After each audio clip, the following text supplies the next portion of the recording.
이동의 금요일의 첫 가이드입니다. 오창석 시사평론가 나왔습니다. 어서 오십시오. 네, 안녕하세요. 오창석입니다. 국민의힘 당대표 경선 굉장히 흥행을 불러일으키고 있는데 그 중간에는 역시 이준석 전 최고 등 젊은 정치인들 있지 않습니까? 네. 오창석 평론가도 총선에 나간 전력이 있으니까. 네. 그때가 몇 살이었어요? 그때가 이제 만 29세였습니다. 자, 젊은 정치인이 바라보는 지금의 이준석 돌풍 어떻게 보겠어요? 일단은 이 돌풍을 청년 정치인의 현상으로 볼 것인가 아니면 이준석 개인의 현상으로 볼 것인가를 따져봤을 때 예. 저는 개인적으로 이준석 개인의 현상으로 분류하고 싶습니다.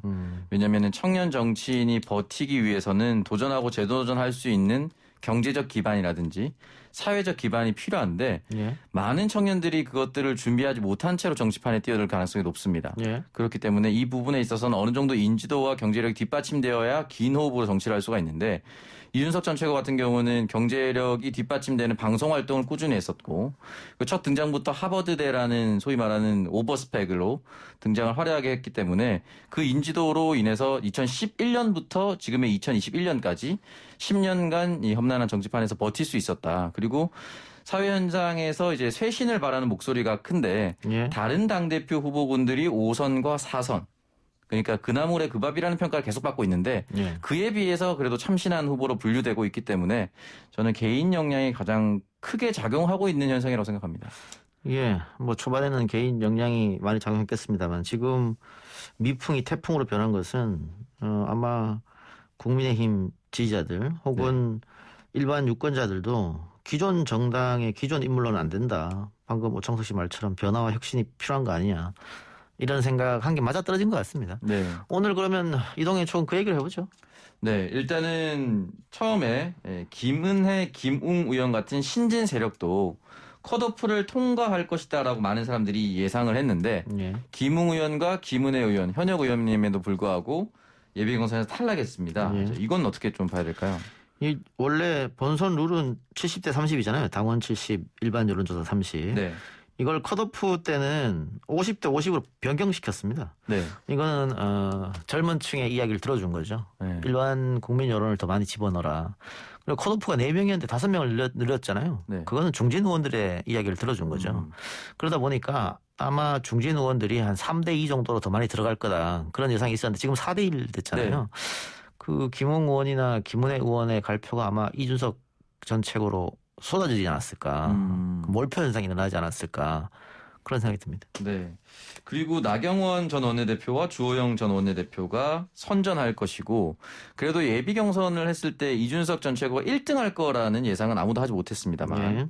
지금 보면은 이제 언론에서 뭐 국민의힘 당 관계자는 밝히지 않았지만 언론에 다 공개됐듯이 압도적인 1등으로 지금 이준석 전 최고가 경선을 통과했는데 나경원 전 원내대표 그리고 주호영 원내대표가 왜 밀렸다라고 생각하십니까? 아직 모릅니다.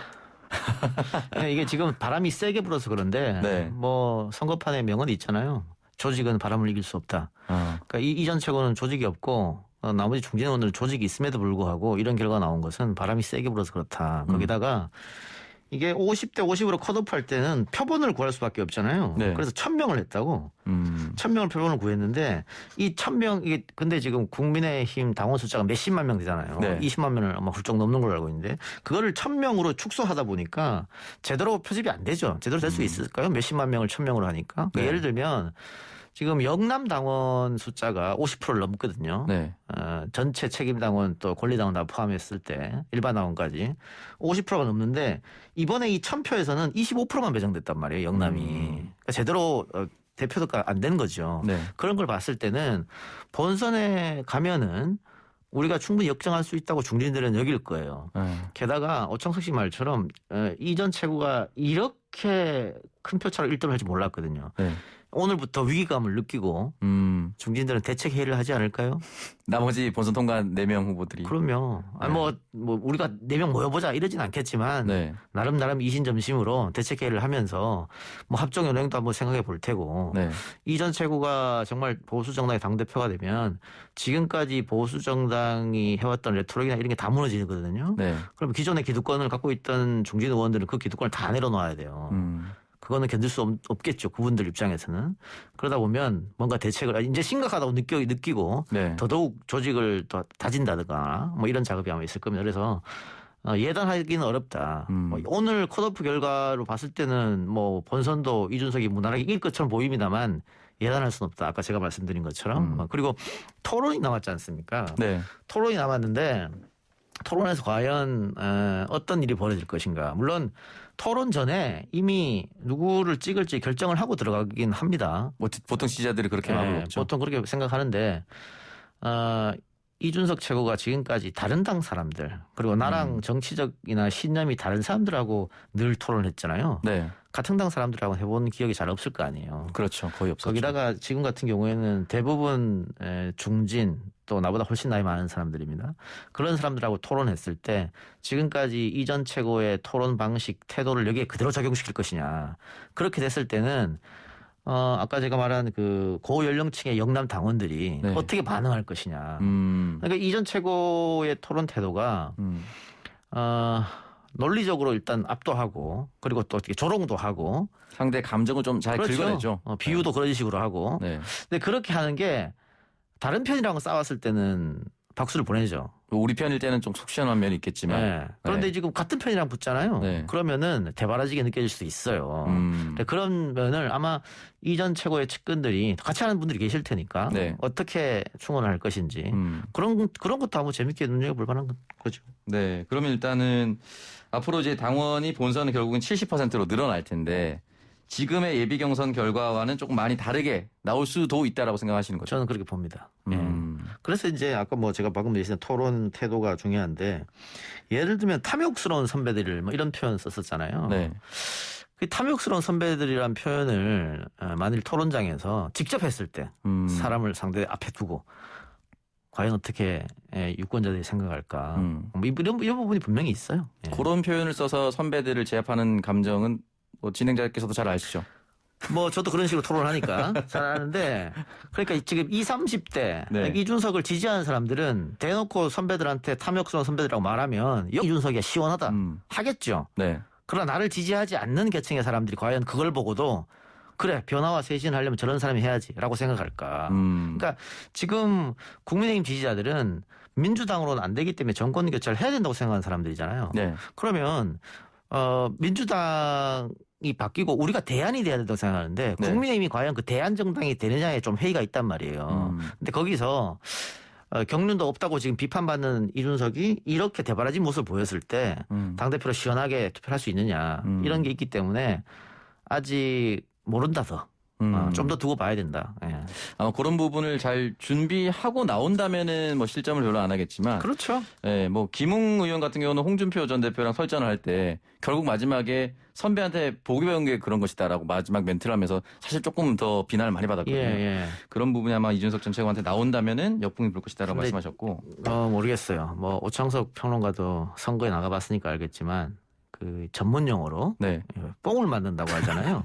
예. 선거판의 전문 용어입니다. 정치자들 양해 바라시고요. 네네. 그 오창석 평론가도 우리 이따가 인터뷰할 조경태 의원과 붙었었는데 예. 처참히 깨졌죠. 그렇죠. 근소하다 보기엔 너무 예. 차이가 많이 났죠. 조경태 의원이 50% 넘겼나요? 59%였죠. 예. 네, 부산 최다 득표를 했습니다. 오창석 후보가 그때 20한 4, 5%? 네, 26.5%. 26% 네. 차이가 굉장히 많이 났는데 그럼에도 불구하고 시장을 돌거나 유세 갈 때 본인이 이길 줄 알았잖아요. 그럴 수밖에 없죠. 나오면 어찌나 그렇게 악수를 잘 받아주시던지 저는 최초에 제가 앞자리에 2라고는 상상도 못했습니다. 예. 네. 그게 이제 아까 제가 말한 전문용어로 뽕을 맞는 거거든요. 네. 다 나만 응원하는 사람들만 보일 수밖에 없어요. 그래서 내가 객관적으로 보서는 무조건 지는데 주관적 판단이 들어갈 수밖에 없기 때문에 내가 이긴다고 생각하거든요. 그렇게 되면 오바를 하게 돼요. 내 감정이 업이 되기 때문에. 그래서 이전 최고는 지금 상당히 업이 된 상태고 네. 업이 되면 실수를 하게 돼 있거든요. 네. 근데 제가 어제 인터뷰했을 때 보니까 업이 됐음에도 불구하고 그거를 그 업된 걸 누르려고 하는 게 제가 느껴졌어요. 그래서 이전 최고가 이번에 1위를 하고 하면서 정치인으로서 한층 더 성숙해졌다는 느꼈거든. 그래서 아마 토론 때 뭐 저도 지금 계속 이런 충원을 하고 있습니다만 다른 사람들한테 계속 들을 거예요, 이 얘기를. 네. 그래서 아마 그런 식의 과거처럼 그런 식의 토론을 하지 않을 것이다. 그렇게 보입니다. 알겠습니다. 그럼 일단은 당대표가 선출이 되고 난 후에 결국엔 바로 이제 대권 레이스에 돌입할 텐데 윤석열 전 검찰총장이 이번에는 뭐 블록체인 스타트업 찾아가서 또 2시간 동안 대화를 나눴다 뭐 이런 보도가 나왔는데 윤 전 총장이 대선 레이스에 본격적으로 뛰어들 경우에 5명의 지금 예비 후보 중 당대표 누가 되면은 더 좋겠다라고 생각할까요? 아니면 한 명씩 대입해 보겠죠. 그러니까 뭐 이 전 최고가 예를 들어서 당대표가 된다. 그러면 당대표는 젊은 층을 사로잡고 네. 나는 고연령층을 맡겠다. 뭐 이런 생각도 있을 테고 나경원 의원이 하게 되면 나경원은 보수를 잡고 나는 중도를 잡겠다. 뭐 이런 생각이 있을 테고 주호영이 된다고 하면 주호영은 영남을 잡고 나는 충청을 잡겠다. 뭐 한 번씩 다 이렇게 대입해 볼 거예요. 근데 지금 크게 보면 빅3잖아요. 이준석, 나경원, 주호영. 네. 이 세 사람이 윤석열 총장의 영입이나 뭐 이런 것에 대해서 반대하지 않으니까 본인은 이제 그런 걸 볼 텐데 윤 전 총장은 뭐 다른 것보다는 언제 등판하냐 이 시기를 지금 계속 조율하고 있는 거거든요. 본인도 알아요. 자기가 지금 망설이고 선택할 순간에 선택을 하지 않음으로써 지지율이 떨어진다는 거. 네. 본인은 지지율 떨어지고 이지사는 지지율 계속 올라온 상황이란 말이에요. 네.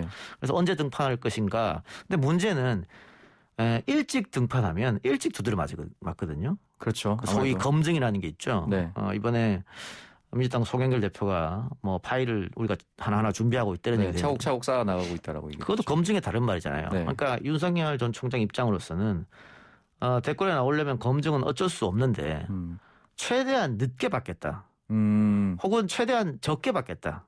그러니까 예를 들면 국민의힘에 입당을 하게 되면 지금 국민의힘의 다른 대권 주자들이랑 경선을 해야 되잖아요. 그렇죠. 그러면은 그때 벌써 한번 검증 받아야죠. 다른 후보들이 건드리겠죠. 본선 가면 또 한 번 받아야 되잖아요. 네.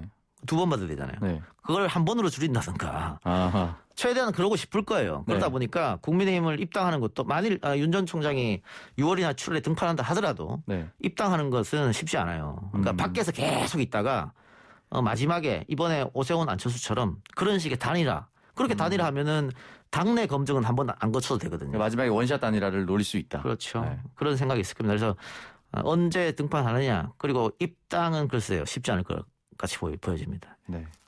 알겠습니다. 약간 다른 얘기를 넘어가 보도록 하겠습니다. 지금 김호수 검찰총장 후보자 인사청문회 파행을 놓고 뜻밖에서 이제 설전이 벌어졌습니다. 더불어민주당 김용민 의원과 국민의힘 유상번 의원이 이제 맞붙었는데 여기에 대해서 이제 전관 비리에 대해서 정당 문제 제기를 한 것이다라고 얘기를 했고 실제로 지금 유상범 의원이 되기 전에 변호사 시절 대리 수술로 환자 2명이 잇따라 숨진 이 파주 마디평안병원의 법률 자문을 맡았고 여기에서 두두는 한 듯한 그 녹취록이 나왔습니다. 이제 고발인 조사도 들어가고 수사를 시작했다라고 하더라고요. 우리 정치가 어느 순간부터 낭만이 없어졌어요. 그러니까 뭐 정책으로 또 정당이 다르니까 이념적으로 치열하게 싸울 수는 있습니다만 뒤에 가서 어쨌든 합의해서 뭐 국민한테 도움되는 법안을 통과시키고 그리고 뭐 끝까지 반대하다가도 정부에서 꼭 그 사람이 필요하다고 하면 또 통과시켜주고 또 선거에서 치열하게 싸워서 고소고발전 하다가도 선거가 끝나면 서로 취하하고 네. 과거 정치는 그런 낭만이 있었거든요. 지금 그런 거 없어요. 선거 끝나도 고소고발 취하하지 않습니다. 그렇더라고요. 예, 그리고 정부에서 꼭 이 사람이 필요하다라고 대통령이 강력하게 얘기해도 끝까지 반대합니다. 또 지금 같은 경우도 그렇잖아요. 이게 김용민 의원이 유상범 의원 면전에다 대고 정관비리 문제 제기했는데 근데 그전에는 또 국민의힘 법사위원들이 김용민 후보 면전에다 대고 네. 또 고소고발 당한 사람이 어떻게 거기 앉아있냐 얘기했단 말이죠. 그때 그 얘기를 했었죠. 그 PPT 자료 화면에 자신 얼굴이랑 이름 넣어서 얘기했었다라고 얘기를 했었죠. 그러니까 이렇게 되면 뭐 극한의 대립으로 갈 수밖에 없죠. 감정이 상하니까. 네. 옛날에는 개인의 프라이버시는 안 건드렸는데 이렇게 되면 우리 정치는 앞으로 계속 대립할 수밖에 없어요. 그러니까 과거에도 대립했는데 지금은 더더욱 대립할 수밖에 없죠. 그러니까 말만 늘 협치, 화합 얘기하지만 안 되지 않습니까? 앞으로 더 이렇게 되면 더 하기 어려워요. 그래서 저는 뭐 양쪽에 다 문제가 있었다고 생각은 합니다만 중요한 거는 그렇다고 해서 청문회를 그러면 하지 않는 게 옳은 일이냐. 청문회는 청문회로 예정된 건 진행한 뒤에 그리고 그렇죠. 사과를 요구할 것은 사과를 요구하고 해야 되는데 김호수 청문회가 지금 중심이 아니고 여야 의원 누가 잘했냐 누가 먼저 사과하느냐 이거 본질이 이제 바뀌어버렸잖아요. 그렇죠. 이 부분에 대해서는 여야 의원들이 모두 좀 반성할 부분이 있는 것이죠. 네.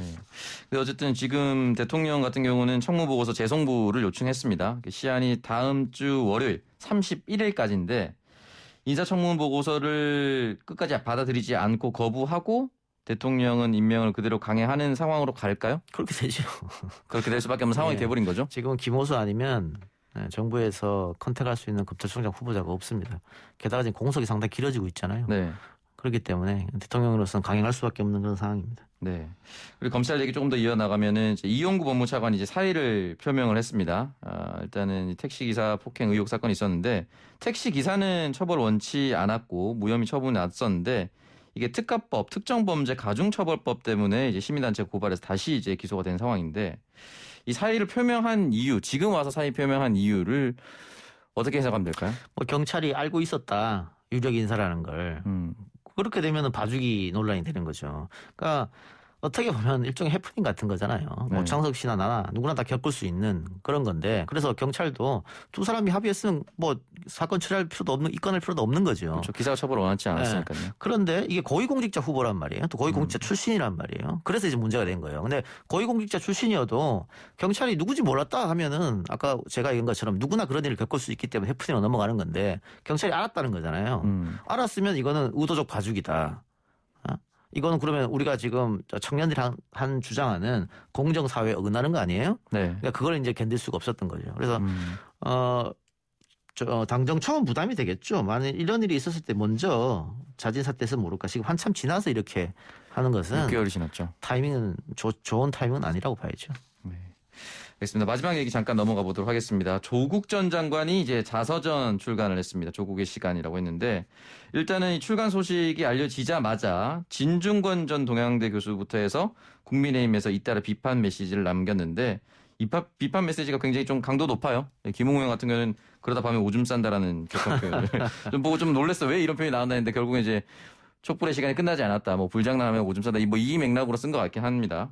예, 뭐 저도 책을 보지 않았기 때문에 어떤 내용인지 모르겠습니다만은 조 전 장관은 본인은 이제 억울하다고 생각하는 거죠. 네. 뭐 검찰 권력에 당했다라고 생각하는 거고 자신이 검찰 개혁을 하려다 보니까 오히려 역으로 당했다고 생각하는 거고 뭐 진중권 씨나 또 국민의힘 의원들 같은 경우에는 뻔뻔하다. 뭐 또 야당 입장으로는 또 그렇게 얘기할 수 있죠. 다만 표현을 그러다 밤에 오줌 이거 특히 또 김홍 의원은 검찰 출신이잖아요. 네. 근데 표현을 세련되게 비판할 수 있었는데 그 표현 부분이 좀 아쉽다. 그렇게 보여주는 거고 아직 재판이 다 끝나지 않았지 않습니까? 정경심 교수 재판도 지금 2심 진행 중이고 그러니까 이미 사실은 조국 전 장관이나 그의 가족들은 재판 전에 네. 이미 언론으로부터 또 도덕성이 바탕난 사람이라고 이제 낙인이 찍혀버렸잖아요. 네. 이렇게 되면 또 확증 편향으로 가는 거거든. 재판에서 아무리 무죄가 난다고 하더라도 이제 안 믿는 거죠. 서민 교수가 청문회에서 그 비슷한 얘기 했잖아요. 네. 믿지 못하겠다고. 그렇게 되는데 무죄 추정의 원칙이라는 게 있지 않습니까? 네. 재판 끝날 때까지는 뭐 어떤 결론을 스스로 내려도 이렇게 언론을 통해서 영향력 있는 사람들이 말하는 건 조금 조심해야 되지 않나 싶어요. 만약 그래서 무죄라면 어떻게 할 겁니까? 그렇죠. 그리고 조 전 장관도 모르겠어요. 조 전 장관도 본인이 할 말이 있겠습니다만 아직 아내 재판, 본인의 재판 진행 중이잖아요. 네. 재판이 끝나고 책을 탈고 있으면 어땠을까? 뭐 그런 아쉬움도 있죠. 그러니까 이게 재판 진행 중에 이런 책을 써서 지금 벌써 베스트셀러 됐더라고요. 이미 8세 돌파, 4만 부 돌파했다는 예, 기사가 있습니다. 예. 그렇게 해서 여론에 영향을 미쳤을 때 어쨌든 재판 중인데 그것도 재판에 영향 끼치지 않을까 이런 우려. 그렇게 봤을 때는 정무적으로 재판 끝나고 썼으면 어땠을까. 본인은 억울하다고 생각했지만 뭐 그런 생각도 드는 그런 게 교차했습니다. 예. 네. 뭐 일단 야당의 반응 이런데 그럼 여당의 반응들도 나올 텐데 일단 이낙연 전 대표 같은 경우는 검찰개혁 완성에 힘을 바치겠다 뭐 응원의 메시지. 추미애 전 장관도 역시 개인사가 아닌 촛불 시민 개혁사라고 얘기했는데 앞으로도 여당의 메시지도 계속 이렇게 나올까요? 추미애 전 장관이나 이낙연 전 대표나 대통령 꿈이 있지 않습니까? 네. 대통령 되려면 1차 경선을 통과해야죠. 민주당 1차 경선을 통과하려면 조국 전 장관을 비판할 수 없어요. 비판하게 되면 민주당 경선 통과 못합니다. 그걸 알고 있기 때문에 두 사람이 이렇게 얘기한 거고 특히 이낙연 전 대표 같은 경우에는 과거 조국한테 빚진 것 없다 이런 발언도 했고 네. 조국 전 장관 책 나오기 전에 며칠 전이었죠. 본인의 책에서 또 빗대어서 조 전 장관을 비판했단 말이야. 직접적으로는 아니지만. 논문 제1저자 등등이 예. 사실 비교할 수 있는 부분인 거죠. 그런데 바로 그렇죠. 입장 바꿔가지고 네. 조 전 장관을 옹호했단 말이야. 이것도 지금 본인이 지금 확실한 갈피를 못 잡고 있는 느낌인데 조 전 장, 그러니까 본선을 위해서는 조 전 장관을 비판하는 게 좋은데 경선을 위해서는 옹호해야 된단 말이죠. 그러다 보니까 오락가락한 왔다 갔다 한 이런 논평이 나올 수밖에 없다. 예. 안타까운 현실입니다. 예. 네. 알겠습니다. 오늘은 그러면 이동의 촉 이 정도로 마무리하고요. 오창석 평론가는 다음 주에 뵙겠습니다. 지금까지 금요일의 촉 가이드 오창석 시사평론가였습니다. 고맙습니다. 네, 감사합니다.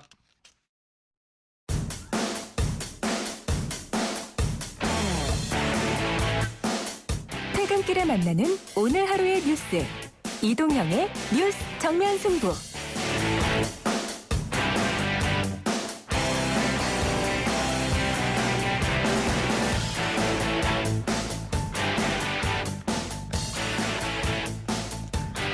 YTN 라디오 이동의 뉴스 정면 승부 2부 시작하겠습니다. 오늘 아침에 국민의힘 당대표 후보 1차 컷오프 명단이 발표가 됐습니다.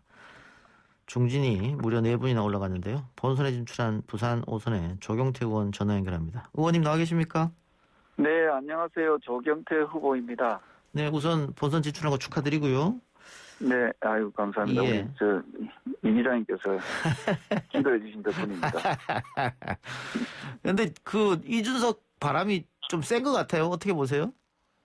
글쎄요, 저는 우리 당이 이제 새롭게 변화하라는, 그런 주문인 것 같고요. 예. 저는 박수 치고 환영합니다. 아하.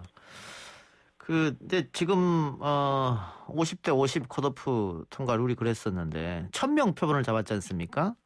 그렇습니다. 실질적으로 당원은 지금 한 20만이 넘죠? 한 28만 명 좀 되는 걸로 알고 있습니다. 예. 이제 본선에서는 70% 적용이 되는데 특히 영남 지역에 많이 분포가 돼 있습니다. 당원들이 50% 이상. 그러니까 TK하고 부울경 쪽에 많이 포함되어 있는데 그럼 본선에 가면은 충분히 역전 가능성이 있다 이렇게 보십니까? 네, 아주 희망적인 말씀을 주셔서 감사하고요. 예. 사실은 끝날 때까지 그 표는 깨봐야 되는 거 아니겠습니까, 그죠? 예. 그래서 한 표 한 표가 아주 소중하고 예. 지금 청취자 여러분께서도 아마 저 조경태 좀 소중한 한 표씩 잘 기억 좀 해줬으면 좋겠습니다. 예. 근데 지금 그 청년과 호남 비율을 늘려야 된다. 초선들이 의총 요청했다고 하던데 그건 어떻게 보세요? 글쎄요, 우리 최근에 5월 1일자입니까? 더불어민주당에서도 당대표 선거가 있었지 않습니까? 예. 그때 취약한 지역이라 해가지고 영남의 비율, 청년의 비율을 이렇게 높이거나 그러지 않았지 않습니까? 예. 우리가 예를 들어서 대통령 선거를 했을 때 청년의 투표 참여율이 낮다 해가지고 가중치를 줘가지고 표에 가중치를 주거나 그렇지 않지 않습니까? 예. 저는 표의 등가성에 의해서 전 당원들에게 투표권이 주어지기 때문에 제발 영남 호남 또는 세대를 좀 나누지 않았으면 좋겠다. 네, 그런 생각을 합니다. 예. 오늘 결과 보니까는 의원님도 일반 여론조사보다는 당원 투표에서 조금 많이 얻으셨더라고요. 글쎄요, 지금까지는 이제 오픈 게임이라고 생각하고요. 예. 이제부터 시작이라고 생각하고 아직까지 각 후보자들에 대해서 자질이나 능력이 제대로 검증이 되지 않았지 않습니까? 예. 혹시 최근에 우리 당에서 열었던 비전 발표회를 보셨습니까? 못 봤습니다. 그걸 보면은 8명의 후보의 능력과 자질이 나오거든요. 예. 이런 걸 보고 누가 과연 당대표로 자질이 있는지 우리가 시험을 쳐서면 시험의 성적에 대해서 냉정히 또 평가를 해야 되는 거 아닙니까? 그죠? 예. 또 시험 점수 따로 또 다른 거 따로 이런 식으로 할 것 같으면은 우리가 의원님? 예. 전화가 중간에 끊어졌는데요. 다시 연결하도록 하겠습니다. 오늘 국민의힘 컷오프 결과 5명 후보가 선출됐고요. 김웅 후보하고 김문혜 후보 이렇게 해서 3명이 탈락했고 5명이 올라갔는데 중진 후보는 4명 또 이준석 전 최고 젊은 정치인 1명 이렇게 5명이 컷오프 됐습니다. 결과 발표는 이제 본선은 다음 달에 있으니까요. 그때까지 지금 조경태 의원이 자질 검증 얘기했으니까 그 자질 검증이라는 것은 의원님 저기 토론이 좀 남아 있지 않습니까 이제? 예, 토론도 남아 있고 합동 유세가 남아 있거든요. 예. 거기서 누가 과연 제일 잘하고 토론을 제일 잘하고 합동 유세를 잘하는지 그런 걸 가지고 점수를 정확하게 매기는 것이 그게 유권자의 자세라고 생각을 하거든요. 예. 어떻게 생각하십니까? 앞으로 충분히 뒤집을 여력이 있다 이렇게 보시는 거네요? 저는 이제 아직까지 우리가 합동 유세 한 번도 하지 않았고요. 예. 그다음 토론도 한 번도 하지 않았고 예. 지난번 비전 발표회 한 번 했거든요. 예. 그래서 청취자 여러분께서 아마 비전 발표회 유튜브로 다 나와 있으니까 예. 그걸 보고 8명 중에서 누가 비전 발표를 잘했는지 예. 이런 것도 한번 분석을 해봤으면 좋겠어요. 예. 그리고 지금 국민의힘 당대표 경선에서 때 아닌 또 개파 논쟁이 시작됐습니다. 1위를 달리고 있는 이준석 전 최고 뒤에는 혹시 유승민이 있는 거 아니냐 이런 논쟁 같은데 의원님은 일단 뭐 개파에서 자유로운 분이시니까 여기에 대해서 할 말이 좀 있을 것 같아요. 저는 어쨌든 어떤 정치판이든 현실 정치판에는 개파가 없다고 하기엔 좀 그런 숨 거짓말이고요. 예. 다만 그 개파에 대해서 왈가왈부하는 개파 논쟁은 예. 안 했으면 좋겠습니다. 예. 지금은 좀 더 긍정적인 방향으로 보고 예. 저는 어떤 자신들의 능력, 자신들의 실력, 자신들의 비전을 국민들께 유권자들께 호소하고 페어플레이로 하는 것이 좋지 상대방 후보를 자꾸만 흠집내거나 약점을 잡는 모습으로 비춰지는 것은 우리 당의 어떤 전당대회에 찬물을 끼얹는 행위다 이렇게 보고 있습니다. 예, 저도 거긴 동의합니다. 지금 흥행에 파란불이 켜졌는데 네. 그런 식의 워딩이 좋지 않은 작용을 할 것이다. 다만 다른 중진들이 얘기하는 거 보니까 결국은 이전 최고를 견제하는 것 같다는 생각이 들어서 한번 질문 드려봤어요. 다른 정기는 의원하고 저하고는 좀 다르지 않겠습니까? 제발 좀 비전 발표에 좀 봤으면 좋겠어요. 보시고 우리 이 기자님께서 8명 중에서 누가 제일 나은지 한번 평가해서 예. 방송에서 한번 좀 순위를 매겨주십시오. 알겠습니다. 의원님 예. 굉장히 결과가 좋았다고 판단하신 것 같네요. 비전 발표에 대해서. 아니 그러니까 제 이야기는 뭐냐면요. 우리가 어떤 대표든 국가 지도자든 여론조사의 인기몰이에 의해서 이 사람을 뽑다 보니까 능력과 자질이 검증이 안 되잖아요. 예. 문재인 대통령 잘못 뽑아가지고 나라가 얼마나 어려워졌습니까? 예. 네, 그래서 이런 일들은 이제 두 번 다시는 반복해서는 안 된다. 예. 저도 조경태가 당대표가 되면요. 철저하게 저는 우리 대권 후보들 검증할 겁니다. 그래서 정말 자질과 능력이 있는 사람이 대통령 후보가 돼야 되고 또한 국가 지도자가 돼야 된다. 그런 입장입니다. 당대표를 잘 뽑아야 된다 이런 말씀 주셨는데 최근은 여야 의원들 사이에서 네. 이준석 전 최고가 당대표가 되면 국민의힘 당이 깨질 가능성도 있다 이런 의견을 이야기하는 분들도 계시는데 혹시 동의하십니까 거기에는? 글쎄 그건 지나친 우려입니다. 예. 어쨌든 당원들의 선택 또 일부 국민들의 선택을 저는 존중해야 된다. 예.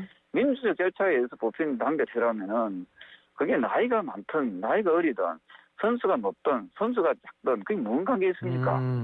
예, 저는 민주적인 절차에 의해서 뽑힌 대표는 누구든지 간에 존중받아야 되고 또 그걸 흔들려고 하는 그런 세력들은 저는 분열적 사고를 가진 세력들이다 이렇게 보고 있습니다. 예. 혹시 시간이 조금 지나면 다른 후보들과의 합종 연행도 생각하신 게 있습니까?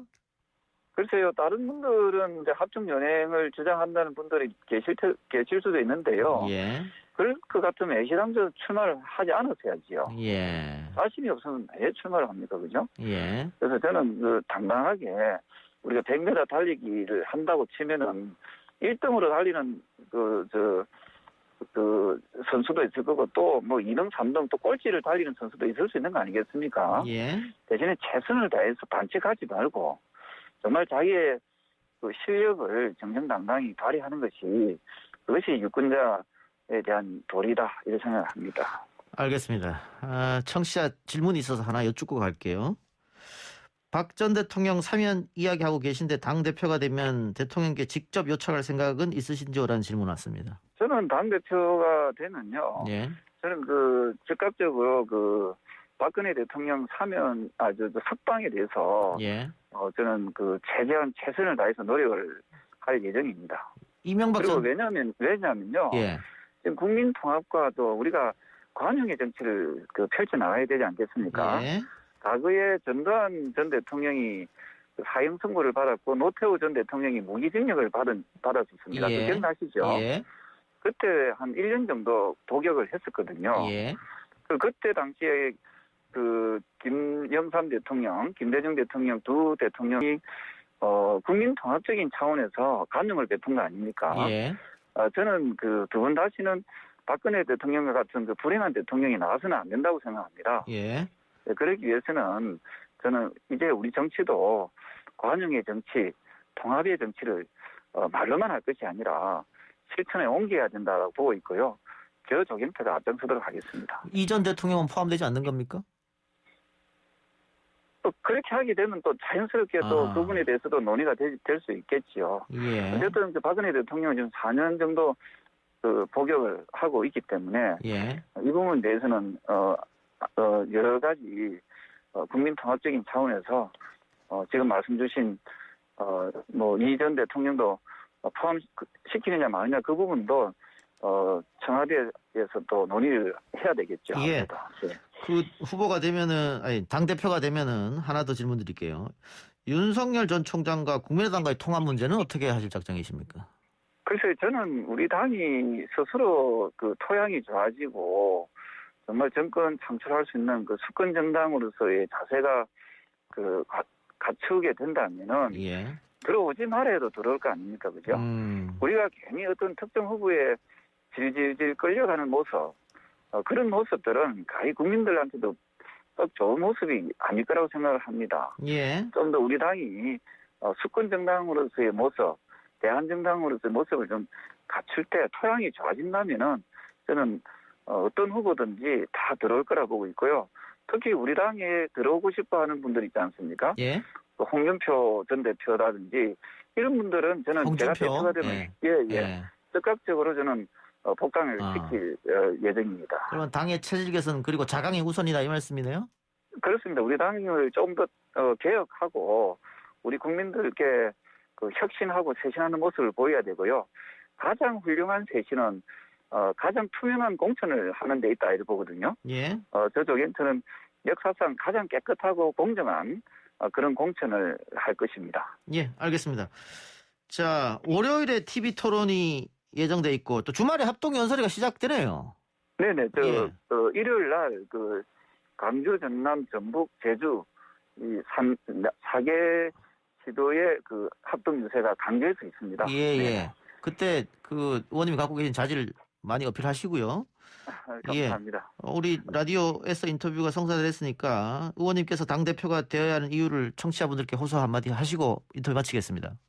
네, 저한테 기회를 주셔서 감사하고요. 예. 저 조경태는 이제 보수 진보의 낡은 틀을 깨고 우리 국민들이 지금보다 더 행복하고 잘 먹고 잘 사는 그런 대한민국을 만드는데 실용 정치를 하는데 최선을 다하겠습니다. 그리고 나아가서 지금 이 비정상적인 국가를 정상화시키기 위해서는 반드시 정권을 교체해야 된다고 생각을 하고요. 저 조경태가 정권 교체의 기수가 되겠습니다. 내년에 아주 공정한 그리고 깨끗한 대선 관리를 통해서 우리 당이 반드시 정권을 잡을 수 있도록 저 조경태에게 청취자 여러분, 국민 여러분께서 그리고 당원 여러분께서 저한테 한번 소중한 기회를 한번 줬으면 좋겠습니다. 감사합니다. 의원님 오늘 인터뷰 고맙습니다. 네, 감사합니다. 예, 지금까지 조경태 의원이었습니다.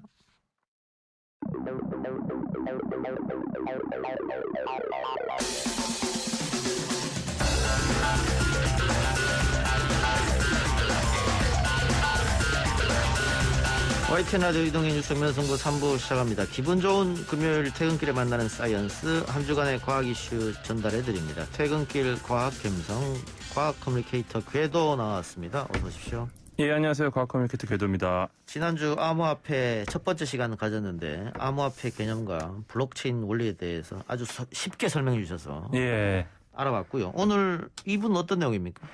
이분은 지난주에 이야기를 다 하지 못했던 블록체인 기술의 의미랑 채굴에 대한 이야기 좀 마무리해보려고 합니다. 예, 지난주 채굴에 대해서 잠깐 이야기하다가 예. 그쳤었는데 우선 블록체인 기술이라는 걸 저번에 궤도 씨가 카톡방에 비유해서 사람이 많이 참여할수록 신빙성이 높아지기 때문에 그에 대한 보상의 개념으로 암호화폐를 준다 이런 말씀해 주셨어요. 그렇습니다. 채굴의 정의부터 갑시다 그러면. 예. 일단 채굴을 아주 간단하게 정의를 하면은 그 복잡한 연산 문제를 풀어서 새로운 블록을 생성하고 그 대가로 암호화폐를 받는 것인데요.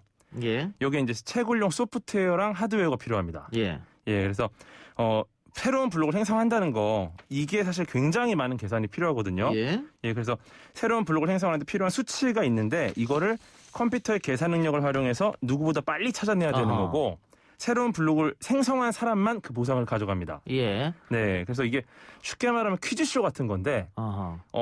여기 들어가 있는 사람들이 열심히 채굴을 하는데 그중에 가장 먼저 답을 찾은 사람이 손을 들고 혹은 부저를 누르고 답을 말하면 그 사람만 보상을 가져가는 거죠. 보상으로 코인 떨어진다. 네, 네, 예. 네. 근데 그 채굴 때문에 컴퓨터 그래픽 카드가 품귀 현상이 있다 이런 얘기 있잖아요. 맞아요, 그건 왜 맞아요. 그렇습니까? 그러니까 이게 굉장한 고속 연산을 해야지 이 손을 들고 보상을 가져갈 확률이 높아지는데 예. 일단은 우리가 일반적인 컴퓨터는 CPU가 이제 주로 이 계산을 하죠. 예. 근데 GPU라고 그래픽 카드가 있습니다. 예. 이게 좀 어떤 차이가 있냐면 CPU는 종합적으로 다양하게 범용 연산을 잘하는 제너럴리스트고 이 GPU는 화면에 픽셀을 출력하는 게 목적이에요. 예. 그래픽 카드다 보니까. 그러다 보니까 고속 연산을 동시에 한꺼번에 처리하는 데 특화가 돼 있죠. 굉장한 스페셜리스트죠. 예. 예, 그래서 그래서, GPU가 채굴이 많이 필요하기 때문에 품귀 현상이 일어난다. 그렇죠. 그래서 뭐 반에서 1등 하는 사람이 이제 전 과목 다 고르게 잘하긴 하는데 어떤 친구는 수학만 굉장히 잘하는 친구가 있어요. 이런 친구들이 GPU고 그런 부분들이 굉장히 이 채굴에 특화된 부분이라서 잘 맞아 떨어지는 거. 근데 일부 암호화폐는 지금 그래픽 카드로도 채굴이 어려울 정도로 난이도가 아하. 올라갔어요. 예. 그러다 보니까 아예 전용 채굴기가 등장을 했습니다. 예. 그 지금 하여튼 이것 때문에 그래픽 카드가 가격이 올랐다면서요? 많이 올랐다가 예. 전용 채굴기가 등장하면서 이제 그래픽 카드는 좀 돌아갔고 전용 채굴기가 등장하면서. 용도랑 다르게 쓰지 말라는 거죠. 어떻게 보면 이 예. 제조사들의. 예. 그런데 그 뭐 중국이나 어떻게 뭐 채굴 장소라고 할까요? 뭐 이런 거 보면 컴퓨터가 뭐 수십 대 수백 대 이렇게 막 돌아가더라고요. 맞아요. 그건 왜 그런 거예요? 결국은 얼마나 고속 연산을 할 수 있느냐, 얼마나 빠르게 복잡한 연산을 할 수 있느냐인데 수많은 컴퓨터가 모여 있다라는 건 결국 굉장히 많은 머리가 모여서 이제 함께 문제를 푼다는 거죠. 예. 그러다 보니까 이제 성능을 높이기 위해서 그렇게 모아놓은 거고, 그래서 채굴을 하게 됐죠. 채굴 때문에 환경오염이 된다 이런 말은 뭡니까? 이게 또 일단은 환경 오염이라는 게 우리가 어떠한 것을 하면서 에너지를 활용하고 에너지를 쓰면서 거기 어떤 우리의 여러 가지 자원이 들어갑니다. 예. 그 과정에서 이제 에너지가 에너지를 내놓고 그 자원이 이제 쓸 수 없는 에너지가 자원이 돼버리죠. 예.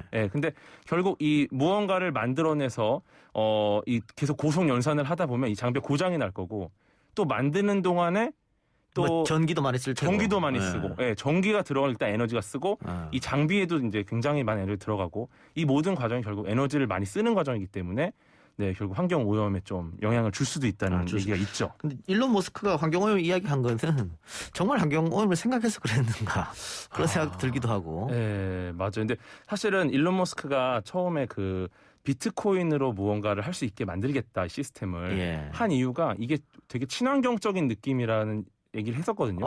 근데 아이러니하게 이 암호화폐 자체가 사실은 그렇게 친환경적이지 않을 수도 있어요. 지금으로서는. 그런 부분이 좀 있죠. 어쨌든 채굴을 하면 남들보다 빠르게 채굴을 하면 보상으로 암호화폐 이득이 생긴다. 그렇죠. 이 말이지 않습니까? 그러면 당초 개발자의 목적과 부합되는 겁니까 지금? 그러니까 좀 복잡한데 일단은 그 원래 개발자였던 이 나카모토 사토시 같은 경우는 이걸 만들게 된 이유가 우리는 이제 굉장히 안정된 국가에서 안정된 금융 시스템을 접하고 있습니다. 근데 꽤 많은 나라들이 여전히 이 금융 시스템이 안정돼 있지 않아요. 예를 들어 어떤 나라에 은행이 있는데 그 은행이 갑자기 망했다. 그러면 여기 있는 모든 검증된 정보들은 사실 날아가 버리는 거잖아요. 예. 그럼 누구도 보증해주지 않죠. 예. 이런 것들을 해결하기 위해서는 어떻게 해야 될까 고민을 하다가 결국 뭐 국가나 기관이 보증해주는 게 아니라 사용자 모두가 보증하고 검증하는 시스템을 만들자 해서 나온 게 이 블록체인에다가 그 보상의 암호화폐가 있는 건데 그렇게 어떻게 보면은 이 목적 자체가 굉장히 인류애적인 목적이었을 거예요. 이걸 굉장히 시장의 논리로 돌아가게 만들겠다라는 거였으니까. 예, 근데 결과적으로 과연 이분이 원하던 방향이 맞는지에 대한 건 좀 의문이 들긴 합니다. 예. 예. 그래요. 자, 비트코인과 암호화폐, 이 기존 화폐를 대체할 수 있을까? 저는 좀 회의적이긴 합니다만 네. 어쨌든 그걸 먼저 알아보려면 암호화폐 거래소부터 좀 봐야 될 것 같은데. 예, 예. 암호화폐 거래소는 말 그대로 거래소인 거죠? 그렇죠. 거래소인데 네. 이게 암호화폐 거래소를 이야기하려면 또 지갑에 대한 이야기를 지갑? 같이 해야 됩니다. 예. 네, 일단 우리가 암호화폐 채굴을 하지 않습니까? 예. 네, 채굴을 하는데 결국은 이 채굴하는 것이 우리가 이 암호화폐를 채굴하는 거잖아요. 예. 이게 금하고 굉장히 비슷해요. 예. 우리가 예를 들어 금광이 처음 만들어지면은 그래서 금을 캡니다. 예. 처음에 쉽겠죠. 뭐 때리는 대로 금이 나올 거예요. 예. 근데 이제 캐다 보면은 점점 금이 없어질 거고 예. 나중에는 막 가생에 붙은 것들도 다 긁어내고 막 이렇게 해서 금을 모아야 될 텐데. 경쟁도 붙고 하니까. 예. 그러다 보면은 결국 금의 가치가 점점 올라가고 채굴은 어려워지고 이렇게 되거든요. 예. 그래서 이제 채굴이 어쩌면 금하고 굉장히 비슷한 과정인데 이렇게 채굴된 금이 그럼 어디로 가 있느냐? 이 암호화폐 어디로 가 있느냐? 예. 혹시 어디로 가는지 아시겠어요?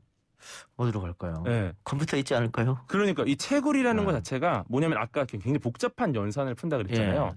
연산을 풀게 되면 이 생성된 블록에 대한 일종의 그 권한을 갖는 거죠. 예. 그때 받게 되는 게 이제 주소와 이 암호화 키값입니다. 예. 네, 이게 일종의 그 지갑 역할을 해요. 내가 주소와 암호화된 키값을 갖고 있으면은 이제 이게 내 건 거죠. 그 키값도 있으니까 언제나 거기 가면 있다 이 말이네요. 그렇죠. 예. 굉장히 복잡한 키값이 나오는데, 그래서 이제 이거를 우리가 블록을 생성하는 성공했을 경우에 받게 되는 거고, 예. 이게 전 세계 네트워크에 보관이 됩니다. 실제로 우리가 은행에 돈을 넣어도 그 돈이 은행 어딘가에 이렇게 있는 게 아니라 뭐 여기저기 퍼져 있다가 내가 인출할 때 받게 되는 거잖아요. 그렇죠. 그게 어느 은행에서 오는지 알 수 없는 거, 어느 지점에서 오는지. 그런 거랑 비슷한데 결국 거래 장부가 이제 블록체인인 거고 여기에 해당해서 이제 누구나 이 내용을 투명하게 확인할 수 있고 우리는 이 키값을 받게 되는 거죠. 블록체인 기술이 있으니까 가능한 것이고. 그렇죠. 네. 이제 뭔가 조금 알을 것 같아요. 근데 이 키값을 갖다가 종이에 적어요. 예. 그럼 이 종이에 적힌 키값은 이게 이 종이가 내 지갑이 되는 겁니다. 왜냐면 이 키값을 내가 갖고 있기 때문에. 네. 근데 이렇게 뭐 오프라인 형태의 종이 지갑뿐만이 아니라 뭐 모바일 형태도 있고 웹 형태도 있고 하드웨어 형태도 있고 뭐 USB에 저장해 놓을 수도 있고 컴퓨터에 다운로드해서 뭐 데스크탑에 저장하는 지갑도 있고 뭐 굉장히 다양한 게 있는데 이런 다양한 종류의 지갑들로 보관을 하게 되는 겁니다. 그 값을. 예. 자, 그래서 암호화폐 거래소는 뭡니까? 그래서 이제 이런 것들에 대한 주식하고 굉장히 비슷합니다.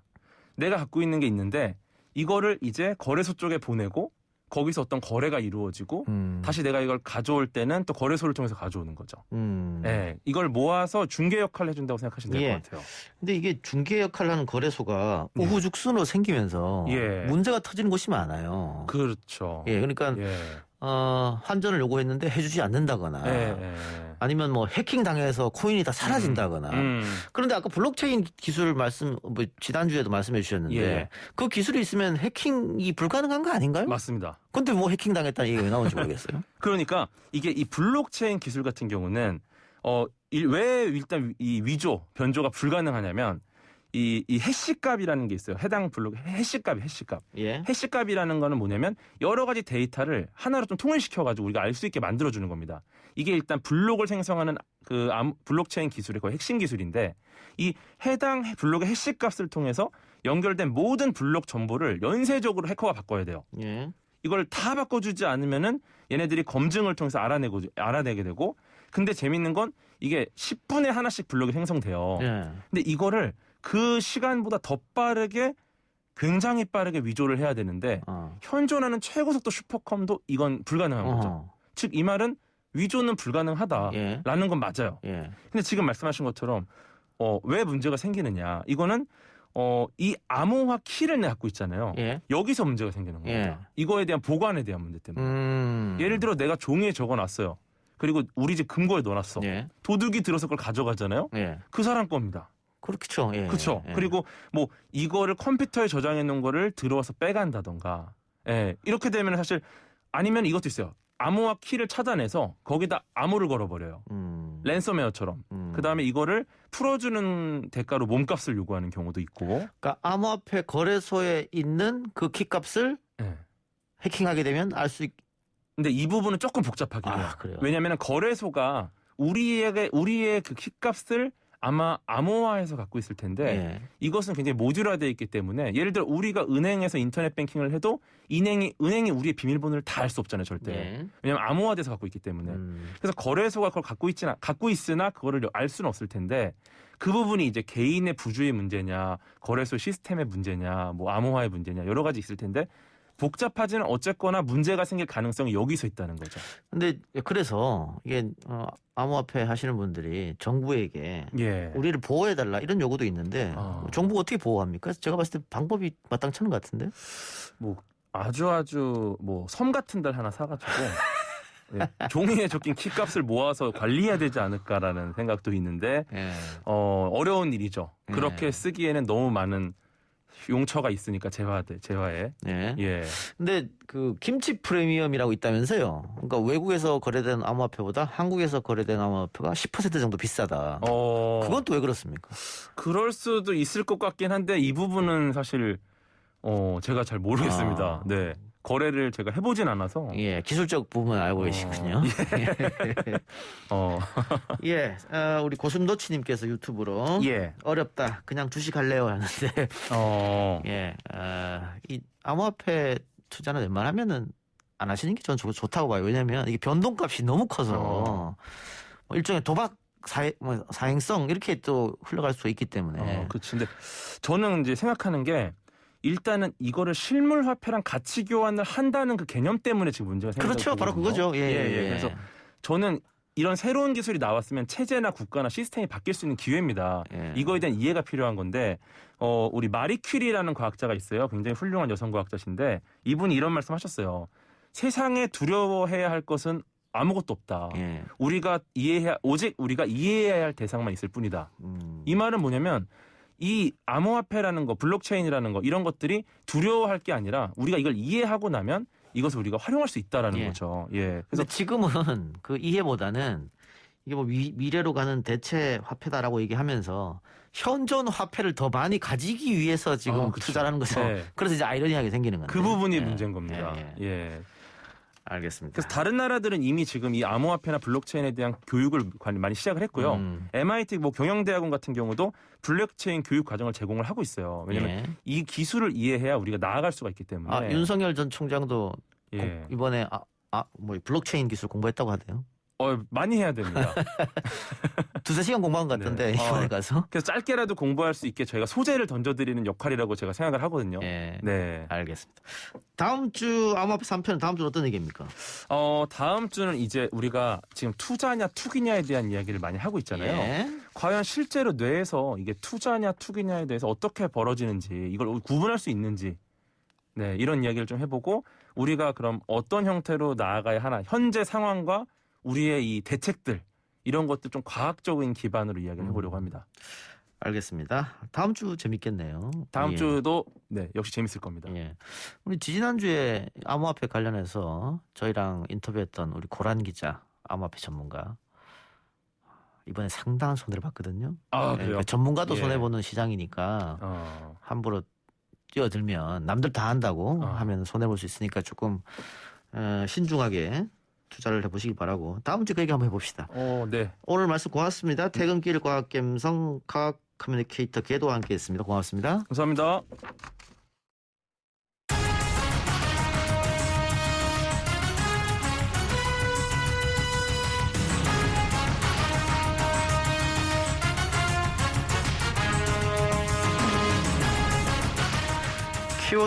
키워드로 오늘의 뉴스를 풀어보는 오늘의 키워드 오마이뉴스 박정호 기자 연결합니다. 박 기자님. 네, 안녕하십니까?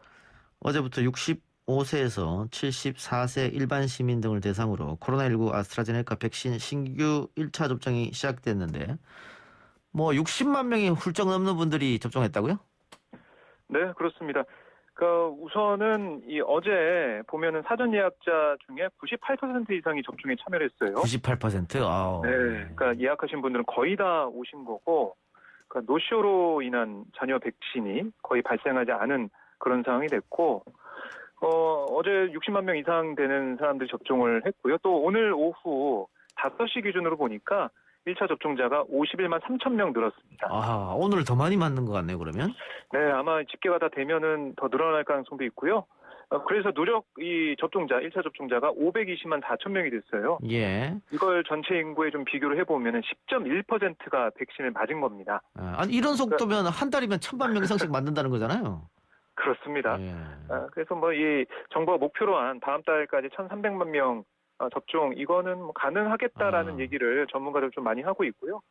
그러니까 어쨌든 이렇게 속도가 좀 붙어 있는 상황에서 정부도 좀 고무적인 그런 좀 모습을 보이고 있고, 어제부터 또 시작된 이 휴대전화를 통해서 앱을 통해서 예. 우리가 잔여 백신을 한눈에 확인하고 예약할 수가 있잖아요. 예.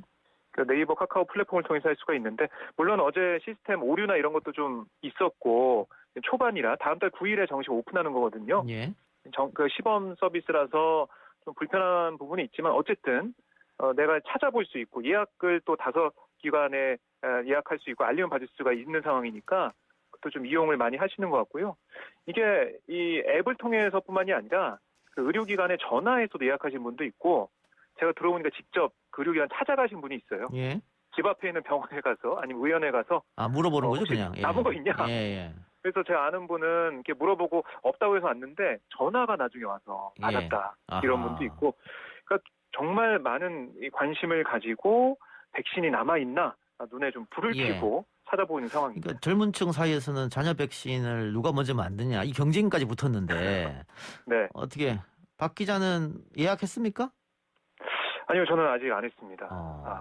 저도 지금 어제 사실 앱을 켜서 좀 봤는데 예. 다 0이더라고요. 남은 물량이. 그래서 못 찾았고 오늘 또 바빠가지고 못했는데 저도 빨리 맞고 싶어요. 예. 오늘 맞았습니다. 어떻게 맞으셨어요? 빠르게 예약을 해서. 혹시 특혜 받으신 거 아니에요? 그렇지 않습니다. 그렇지 않나요? 예. 제가 취재해보고 싶은데요. 2주 전에 미리 예약을 한 것 같은데. 예. 그러세요? 2주 전에 전화로 네. 한 4군데 병원에 전화를 해서 예약을 했는데 오늘 맞으러 오라고 그래서 맞았는데 조금 걱정을 했어요. 왜냐하면 이게 백신의 부작용이랄까요? 여러 가지 있지 않습니까? 온도가 체온이 올라간다든가 두통이 있다든가 네네. 여러 가지 증상이 좀 있을 거라고 걱정했는데 그것도 그 고연령층보다 젊은 층에서 많이 생긴다고 하더라고요. 제가 12시에 맞았고 지금 한 7시간 정도 지났는데 아무렇지도 않습니다. 그렇군요. 예. 아니 그래서 타이레놀 정도면은 된다 이런 얘기를 많이 하고 있고, 온라인 커뮤니티나 이런 데 가보면요. 그 백신 맞은 뒤에 내 증상이 어땠고 어떻게 했고 이런 후기들이 많이 올라와 있어요. 예, 그렇죠. 집단지성을 발휘하고 있습니다. 예, 저도 타이레놀을 준비는 했는데 아직 먹지는 않았고요. 모르겠습니다. 24시간 정도 지나봐야 한다니까. 그래서 오늘 우리 YTN 라디오에서 저한테 백신 휴가를 줄 알았는데 그냥 방송하라 하더라고요. 그래서 방송하고 있습니다. 휴가 한번 줘야 되는데. 그렇죠. 예. 그러니까 이게 백신 접종에 대한 관심이 높아진 게 바로 인센티브 때문으로 볼 수가 있잖아요. 예. 그러니까 다음 달부터 1차 접종자 그리고 접종 완료자 모두 직계가족 모임의 인원 제한에서 제외가 됩니다. 그러니까 우리 이동영 작가도 제외가 되겠네요. 아이고, 그렇군요. 예.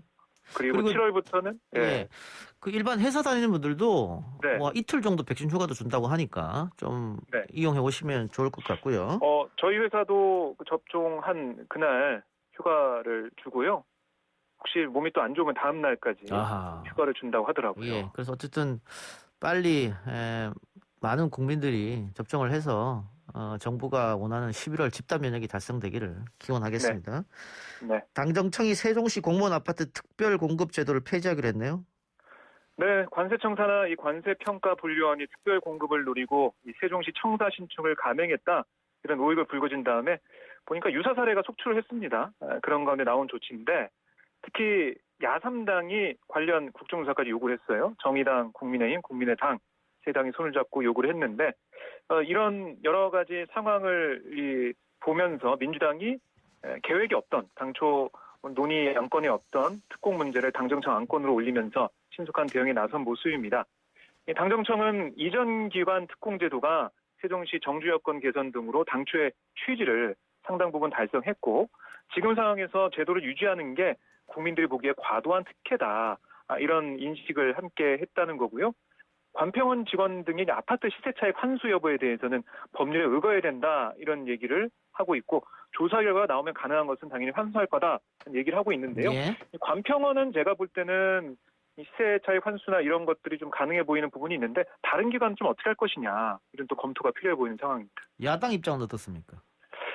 야당은 지금 계속해서 국정조사를 거듭 촉구하고 있는데요. 예. 국민의힘은 국정조사 과정에서 불거질 정부 여당의 책임을 회피하기 위해서 이 보신을 택한 게 아닌가 이런 의혹을 제기하고 있고 불법과 탈법으로 얼룩진 특공 문제를 덮기 위해 공정을 버리고 은폐를 선택한 게 아닌지 답해야 한다 이렇게 주장을 했고 정의당 같은 경우도 특공 제도가 폐지된다고 잘못된 특권을 누리며 취했던 부당한 이익이 사라지지는 않는다. 그러니까 부당한 이익 환수 여기에 초점을 맞춰서 강하게 이거 추진하라 이렇게 요구하고 있습니다. 근데 이 기사에 관한 관련 댓글들을 제가 좀 살펴보니까 네. 대부분의 댓글이 그 속된 말로 이미 해먹을 사람들은 다 해먹은 거 아니냐 이러는 게 많더라고요. 그러니까 그 얘기는 결국 예. 정부의 부동산 정책에 대한 불신이 지금 너무 높아졌다. 네. 그래서 그거를 그렇습니다. 당정청이 어떻게 하면 이 정책에 대한 불신을 낮출까 이 생각을 해야 될 것 같아요. 네, 그 부분이 좀 큰데요. 그 여론을 보면 이 예전에 2016년에도 이 관련해서 불법이 적발돼서 처벌된 바가 있고 했는데 예. 왜 그때 별 아무런 조치가 없었냐. 물론 그때는 이전 정부 때이긴 하지만 예. 이게 다 알고 있는 사람은 알고 있는 거고 이렇게 이익을 볼 수 있다는 것들은 공무원들 사이에서 다 퍼졌고 다 이게 적용됐던 건데 왜 이제서야 이렇게 하냐. 물론 지금에서야 이 잘못된 제도를 바꾸는 게 좋지만 좀 아쉽고 좀 늦었다는 생각을 하고 있는 그런 상황이에요. 더 어처구니 없는 것은 특별 공급으로 이렇게 집을 분양받고 나서 네. 그 출퇴근하고 거기에 안 산다는 사람도 있다는 거 아니겠어요? 네, 그렇습니다. 그럼 어떻게 보면 특혜 일종이니까 거기에 대한 반발 여론이 있는 것 같은데 세종시 여론은 어떻습니까? 네, 세종 시민들이 모여있는 온라인 커뮤니티 이런 데 좀 보면요. 관심이 참 높은데 우선은 이 공무원 특공이 폐지되면 로또급의 청약 경쟁률이 떨어져서 무주택 실소유자에게는 내 집 마련에 좋은 기회가 될 거다. 이런 긍정적인 전망들이 꽤 보였습니다. 예. 현재 시내 주택 청약을 보면 전체 공급 물량의 절반을 이전 기관 종사자와 기관 추천 여기에 특별 공급에 배정을 하고요. 나머지 절반은 일반 특별 공급, 그러니까 다자녀, 신혼부부, 노부모, 생애 최초 여기에 또 배정을 해요. 그리고 일반 공급이 이렇게 나눠져 있으니까 특공이 차지하는 부분이 많기 때문에 이 부분에 있어서는 긍정적인 얘기가 있고 그런데 반면에는 이 특공 폐지가 행정 수도로의 도시 성장에는 오히려 악재가 될 거라는 의견도 나오고 있습니다. 예. 그러니까 관세평가 불륜이나 한국전력 사례처럼 부당하게 이득을 취한 부분은 상응하는 조치 취해야 되지만 타지에서 이전해온 기관 종사자들에게 필요한 제도인데 예. 그 잘못된 그런 부분들만 드러내고 이 제도를 살리는 게 세종시 발전은 좋은 거 아니냐 이런 의견도 좀 있었는데요. 하지만 대부분의 의견은 빨리 이익을 환수를 해야 되고 이 특공제도 폐지는 잘한 거고 이런 얘기가 좀 많이 보였습니다. 알겠습니다. 박정 기자 오늘 얘기 여기까지 듣겠습니다. 네, 고맙습니다.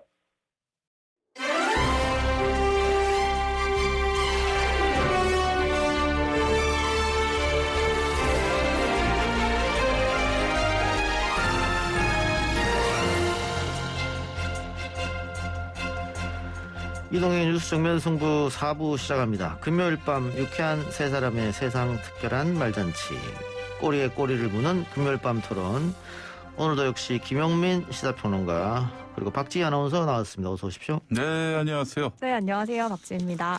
저희가 2주 연속 군대 문제로 토론했는데 네. 3주 연속으로 하려고 하다가 지난주 김영민 평론가가 여기가 국군방송이냐. 그래서 예. 수정 제안을 하겠습니다. 예. 한국군 말고 이스라엘군이나 팔레스타인군 이야기는 어떨까요? 예. 예. 그래서 오늘은 군대 얘기는 안 하고 다른 이슈로 넘어가도록 하겠습니다. 자, 박지희 아나운서가 오늘 할 이슈를 소개해 주면서 마이크도 가져가 주세요. 네, 그렇습니다. 마이크 받겠습니다. 꼬리에 꼬리를 무는 금요일 밤 토론회 지금부터 본격적으로 시작을 해볼 텐데요. 이 토론에 앞서서 여러분들의 의견도 저희가 받고 있습니다. 유료 문자 샵 0945번으로 문자 메시지 보내주시거나 유튜브 보이는 라디오로 댓글 남겨주시면 저희가 토론에 또 같이 잘 녹여가지고 이야기 나눠보겠습니다. 자, 그럼 오늘의 주제 말씀드릴게요. 이게 이제 어제 한 온라인 커뮤니티에 올라온 사연인데 제목이 지하철에서 몰카범 신고하고 집에 왔더니 와이프가 대성통곡을 하네요 라는 제목입니다. 내용이 뭐냐면요. 사연의 당사자가 이 몰카범을 신고를 하고 집에 왔는데 아내가 그거를 이제 자랑스러워하기는커녕 막 울면서 아니 그런 짓 함부로 하다가 그 가해자한테 보복이라도 당하면 어떡할 거냐. 당신 자식 생각은 안 하냐 이러면서 나무랐다는 거예요. 그리고 또 장인 장모님까지 막 걱정을 하시면서 오늘 입었던 옷이랑 신발, 가방까지 다 버리라고 이런 얘기까지 하셨다고 합니다. 뭐 이런 얘기를 쭉 하면서 이제 당사자가 그 마무리에 가족들 뭐 특히 자식들을 생각하면 내가 그러지 말았어야 한다고 하는데 눈앞에서 그런 일이 벌어지는 걸 보고도 그냥 못 본 척하고 넘어가는 게 아빠로서 과연 옳은 행동이었을까? 과연 내가 죄인인가? 이런 물음을 던졌습니다. 사실 이게 뭐 좀 이해가 가면서도 씁쓸하고 뭐 여러 가지 감정이 드는데 두 분의 이야기가 궁금합니다. 당사자가 이제 몰카범을 잡은 것이 옳은 행동인지 아니면 가족한테 피해를 준 행동인지 어떻게 생각하시나요? 이게 어제 뭐 온라인 커뮤니티에 올라와서 논쟁이 됐던 사안인데 네. 사실은 뭐 비슷한 이야기를 많이 있었죠. 처음 한 건 아니고 소위 말하는 그 착한 사마리안법 네. 뭐 이게 논쟁이었잖아요. 우리말로 하면 구조 거부죄. 예?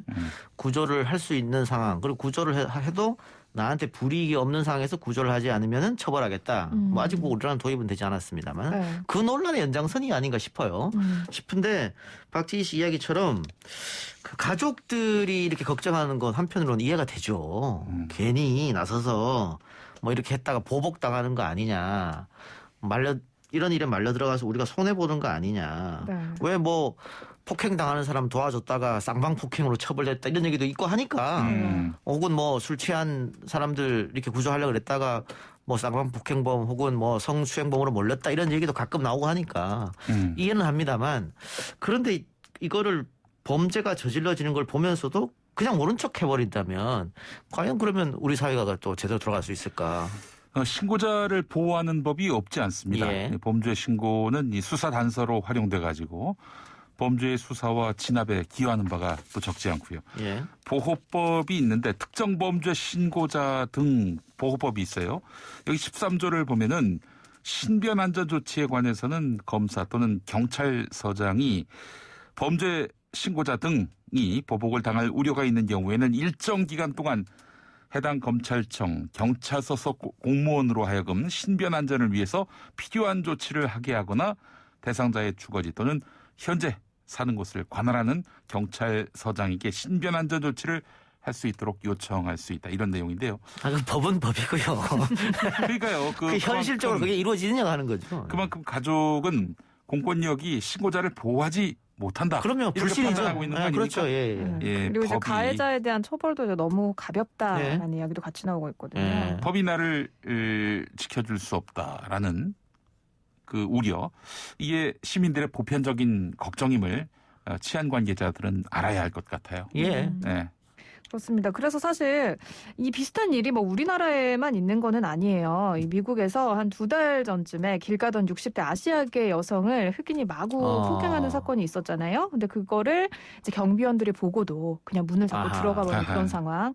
그래서 이제 그 미국에서는 뭐 그 경비원들이 정직을 당했다라고 이야기는 하는데 그런 일이 막 내 눈앞에서 펼쳐졌을 때 예. 괜히 내가 그걸 말리러 뛰어들었다가 뭐 가족들에게 보복은 둘째치고 당장 내가 혹시 뭐 그렇죠. 피해를 당하는 꼬지당할까 게 봐. 아닌가. 예, 이런 무서움도 좀 있을 것 같긴 해요. 예. 또 현실적으로 그런 일이 닥치면 또 무섭기도 하겠죠. 아무래도. 그렇죠. 근데 이게 조금 다른 이야기인데 이건 어떻게 생각하는지 모르겠어요. 최근에 지하철 퇴근길에서 남성이 심정지로 쓰러졌거든요. 네. 근데 마침 퇴근하는 간호사분이 계셔가지고 응급처치로 살렸어요. 근데 그것도 우리 눈앞에 그런 일이 벌어지면 나는 저기 뛰어들어서 심폐소생을 할 수 있을까? 그런 생각도 들더라고요. 남일이니까 그냥 지나칠 수도 있잖아요. 그게 우리가 손쉽게 이야기는 하지만 실질적으로 행동을 옮기는 것은 또 이야기랑 다른 거니까. 저도 사실은 응급 처치 할 줄 아는데 과연 그 상황에서 뛰어들어서 할 수 있을까는 좀 모르겠어요. 이 공직자가 있었다면 반드시 했어야 할 일들, 의무인 일들을 그렇죠. 이거를 공직자가 아닌 민간인으로서 공공의 이익을 실현하기 위해 했다면은 그에 따른 보상이 있어야 되는 거 아니겠습니까? 그래서 내가 공익을 위해서 했습니다면은 나에게 돌아오는 것이 있구나. 그렇죠. 이런 뭔가 보상 체계가 확실하게 견실하게 좀 마련될 필요가 있지 않나 싶어요. LG에서 의인상 주더라고요. 그래요? LG는 민간 기업이고. 예. 네, 그렇습니다. 그러면 다시 한번 질문을 드리겠습니다. 일단은 만약에 두 분도 내 가족이 내 아내라든지 우리 내 자식이 이렇게 몰카범을 잡는다거나 나쁜 짓 하는 사람을 잡았을 때 걱정이 좀 될 것 같으세요? 안 될 것 같으세요? 걱정이 되죠. 네. 나무랄 것 같으세요? 나무라지는 못하고 걱정은 되고 네. 그런 양갈래 있는 것 같아요. 그래서 저는 착한 사마리안법 같은 게 앞으로 더 우리 사회의 논쟁거리가 되어야 된다. 그런 생각도 들고 우리가 정당방위가 거의 인정 안 되는 국가 중에 하나거든요. 그러니까 정당방위법도 조금 지금보다는 손질할 필요가 있다. 결국은 다 입법행위예요. 이것도. 그렇지. 예. 사실 형사정책 전문가들 얘기는 보복당할 우려가 있는 경우 이렇게 요약하더라고요. 첫 번째, 그렇죠. 범인에게 신고자의 신원이 노출된 경우고 두 번째가 이게 중요한 것 같은데 보복범죄의 법정형보다 형이 중한 범죄의 경우 보복당할 우려가 있다는 거예요. 그러니까 보복범죄보다도 이 범죄의 형량, 실제 했던 범죄의 형량이 더 높으면은요. 그러니까 보복범죄의 그 형량이 낮으면 이런 보복범죄가 가능하다는 거예요. 그래서 형도 형이지만 보복범죄에 대해서는 더 무겁게 책임을 묻도록 그렇게 법이 정비가 된다면은 이 보복범죄가 많이 줄어들 수 있지 않겠는가 하는 그런 의견을 보았습니다. 그러니까 예를 들면 최근에 보복운전에 관해서 얼마 전까지만 해도 처벌하지 않았는데 요즘은 처벌하거든요. 그래서 보복운전이 과거보다는 좀 많이 없어졌다. 역시 법으로 처벌하면 조금씩 사라진 거 아니겠습니까? 법이 있는 것도 중요하지만 그 처벌. 그렇죠. 적용을 어떻게 하느냐. 적발 이것도 좀 확고해야 되는데 이게 그렇다고 또 경찰 국가가 돼야 한다 이런 얘기는 또 아니고요. 그렇습니다. 올드박스님께서는 국가가 보호해준다는 믿음이 있어야 좀 적극적으로 신고도 하고 대처도 가능하다라는 이야기를 해주셨고 빅SJ님께서는 피해자의 인권보다 가해자의 인권을 우선시하는 것 같아서 그래서 걱정을 하는 것 같다라는 이야기. 그러니까 이제 이 범죄자들의 인권을 너무 과도하게 생각하는 게 아니냐라는 지적은 예전부터 있어 왔잖아요. 네. 그런 얘기를 하시는 것 같아요. 보복범죄자에 대한 그 처벌도 중요하지만 네. 위험에 노출된 신고자에 대한 실효성 있는 보호 조치도 필요해요. 그렇죠. 네, 예컨대 이주 비용을 제공한다든지 출소 이후에 범죄자의 접근을 금지하는 조치 이런 것들이 필요한데 글쎄요, 이 신변안전 조치 이행을 위해서는 인력과 예산이 확보돼야 되는 거 아니겠어요? 근데 현실적으로 지금 수사 인력조차도 태부족인데 과연 신변 보호 인력을 경찰에서 확보할 수 있을지 이건 또 간단치 않은 문제고요.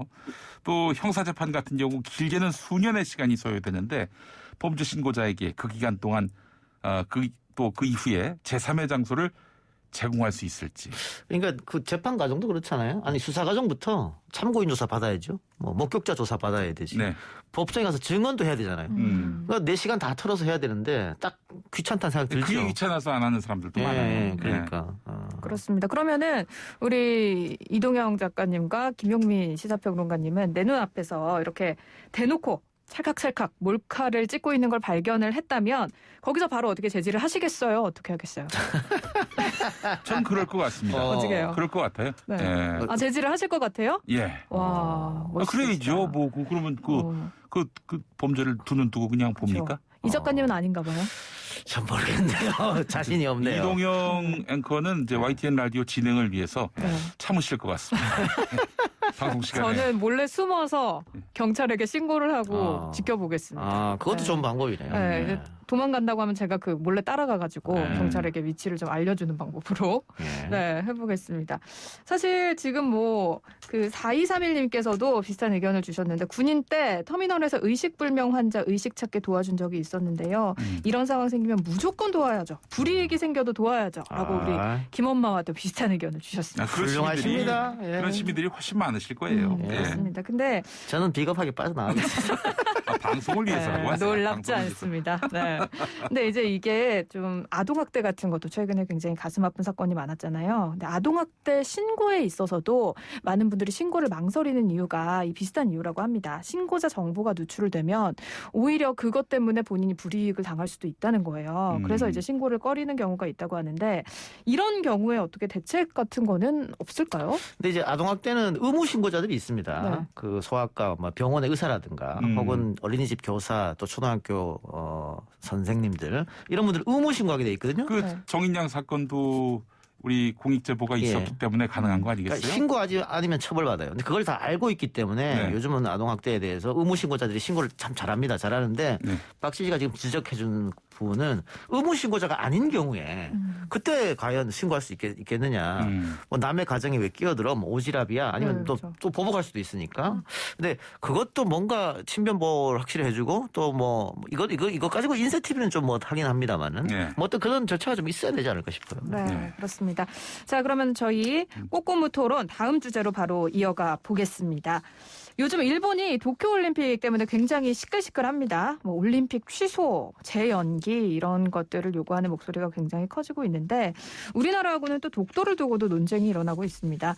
정세균 전 총리, 또 이낙연 전 대표, 또 외교부와 서경덕 교수까지 일본 올림픽 지도에서 이 독도를 삭제하지 않으면 올림픽에 불참을 하겠다 이렇게 얘기를 하고 있고 여기에 일본 네티즌들이 환영한다, 보이콧 제발 좀 해달라 이런 분위기라고 하는데 일본 정부는 오늘 이제 독도를 삭제하지 못하겠다 이렇게 밝힌 상황입니다. 자, 여기서 뭐 질문을 좀 드릴게요. 일본이 독도를 지도에서 삭제하지 않았을 때 우리가 올림픽 보이콧을 해야 한다? 아니면 그래도 지금까지 이제 열심히 준비한 선수들을 위해서 올림픽에 참가는 해야 한다? 어떻게 생각을 하세요?